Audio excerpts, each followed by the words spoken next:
I've got a spicy take for you guys today. Rockstar Games' next release, Grand Theft Auto 6, if it ever comes out, is going to fail. This game is going to receive negative public reception. It is going to be overhyped, and the amount of players engaging with the online portion of the game is going to drop off so hard very quickly after the game comes out. This game has so much expectation built up about all the different ideas about what people think it's going to be that can never possibly meet any of those expectations.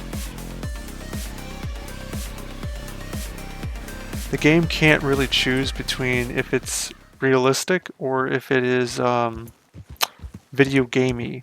So one thing that really bothers me is when you're hunting animals and you maybe got yourself a perfect pelt and you've killed it and you're going over there to skin the animal. Well, it takes like 5 years to skin the animal, long enough for another predator like a bear or something to come up behind you and kill you or attack you and ruin the pelt. Like it's really annoying. It's really bad. It's a waste of time, in fact, to try to even bother with the hunting because it takes forever to find a perfect pelt anyways. Something else that bothers me about this game, where it tries to be realistic, but it's video gamey at the same time, like it's both somehow, is the long rifles on the character's back. So right now you can see the long rifle I have on the horse. It's on the saddle right now. But if I were to get off the horse, it teleports right to my back. So there it is on my back, and I can grab it and shoot. So gets on the horse, teleports to my back, out of my hands, and now walk with the horse for a little bit. Maybe trot. Little snake scared the horse, and the gun teleported straight to the saddle when that happened. Actually, I didn't even get the animation for him putting it in the saddlebags. But yeah, this game, it's realistic. Oh, you have to put the gun into the saddle when you're riding, but then it's not realistic where it teleports. So, what's even worse is when it is on your back. Let's see. Let's get it to where it goes on the back. Nope. There it goes. Now it's on the back. So, yeah, it teleported again from my hand. So now when it's on my back, it's not even touching my back.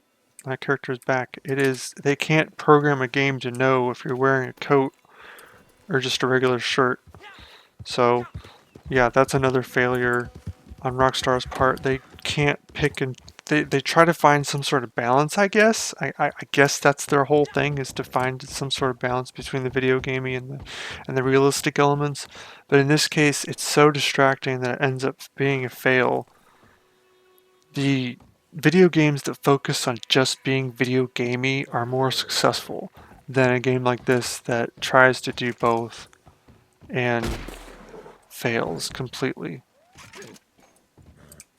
So yeah, that is Rockstar Games' latest release, the absolute failure that is Red Dead Online.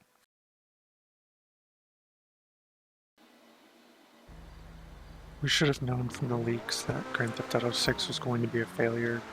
It is yet another iteration of Grand Theft Auto 5, but it's like the more realistic Miami edition. It's just going to be more of the same.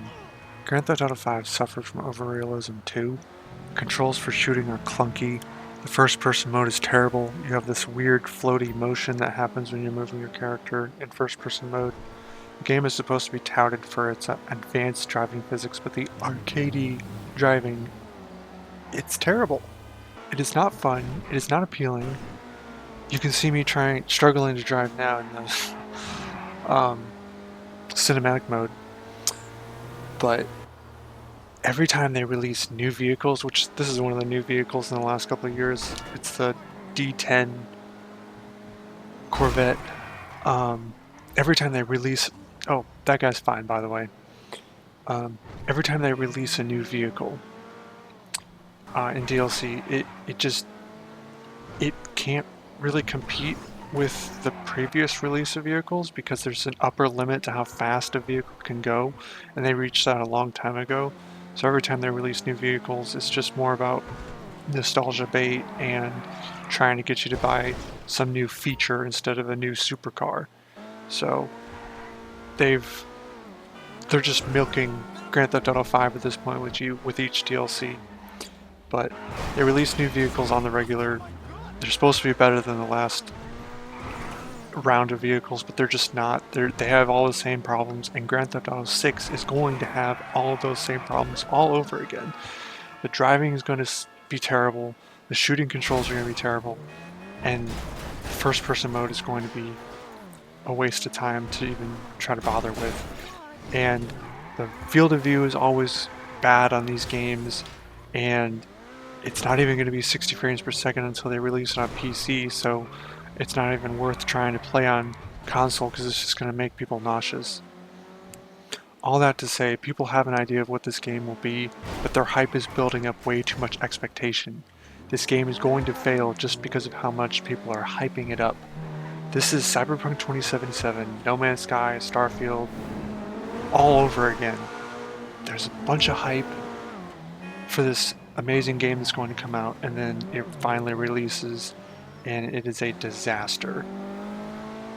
In this case, it's akin to Starfield, where they had a really good game with Skyrim, and then they're telling people that Starfield is their next generation game that's going to break the mold and be this great amazing thing and all this hype, and then all of a sudden it comes out and it's terrible. It's terrible.